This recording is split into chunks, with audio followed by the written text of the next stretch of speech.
এবার প্রকাশ্যে সবার সামনেই পরীমনি চিত্রনায়ক শাকিব খানকে চুমু দিলেন। শুধু তাই নয়, অনেকক্ষণ জড়িয়ে ধরে থাকছেন তিনি এবং কানে কানে কি যেন বলতেছিলেন। কি বলতেছিলেন তিনি, আমাদের আজকের এই ভিডিওতে সেই বিষয়ে বিস্তারিত তুলে ধরবো। একটু সময় নিয়ে পুরো ভিডিওটি দেখে সঙ্গে থাকুন। চিত্রনায়ক শাকিব খান, পরীমনি এবং তানজিন তিশা ও নাটকের অভিনেতা সাবিলা নূর ও আরও অনেকেই ছিলেন তারা একই অনুষ্ঠানে। মূলত হারলেনের পক্ষ থেকে একটি অনুষ্ঠানের আয়োজন করা হয়েছিল। সেই অনুষ্ঠানে সবাই উপস্থিত হয়েছিল এবং সেখানে তাদের নিজস্ব ক্যাটাগরি, নিজস্ব স্থান থেকে র্যাম্প শো এর অনুষ্ঠানে উপস্থিত হয়েছিল এবং সেই সাথে চিত্রনায়ক শাকিব খানও উপস্থিত হয়েছিল এখানে। এদিকে চিত্রনায়িকা পরীমনি অনুষ্ঠান শেষে শাকিব খানকে কেমন করে যেন জড়িয়ে ধরেন। তার এই জড়িয়ে ধরার দৃশ্যটি যখনই সোশ্যাল মিডিয়ায় ভাইরাল হয় তখনই অনেক কথার জন্ম দিয়েছে। তবে সেই জড়িয়ে ধরার মুহূর্তে দেখা যাচ্ছিল পরীমনি শাকিব খানকে কানে কানে কিছু যেন বলছেন।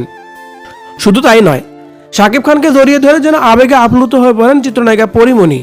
তার কারণ অনেকদিন পর শাকিব খানকে এইভাবে কাছে পেয়েছেন চিত্রনায়িকা পরীমনি। কাজের ব্যস্ততা থাকার কারণে পরীমনির কাছে বা পরীমনির সাথে তেমন ভাবে শাকিবের দেখা হয় না, আর তাই তো হঠাৎ করেই এইভাবে কাছে পেয়ে যেন আবেগে আপ্লুত হয়ে যান পরীমনি। এদিকে চিত্রনায়ক শাকিব খানকে এইভাবে জড়িয়ে ধরার বিষয়টা শাকিবান ভক্তরা একটু পজিটিভলি নিয়েছে। তার কারণ চিত্রনায়িকা পরীমনির সাহস আছে এমনটি বলছে সবাই। অন্য কোনো নায়িকা হলে শাকিব খানকে এইভাবে জড়িয়ে ধরার কোনো সাহসই পেতেন না, কিন্তু পরীমনি কোনো কিছুই তজ্ঞা না করে শাকিব খানকে সরাসরি জড়িয়ে ধরেছেন। সত্যি একজন সাহসী নারী হলো চিত্রনায়িকা পরীমনি, প্রশংসার দাবিদার এমনটি বলছে শাকিবান ভক্তরা। প্রিয় দর্শক, আপনি কিভাবে নিচ্ছেন এই বিষয়টাকে কমেন্ট করে জানিয়ে দিন কমেন্ট বক্সে।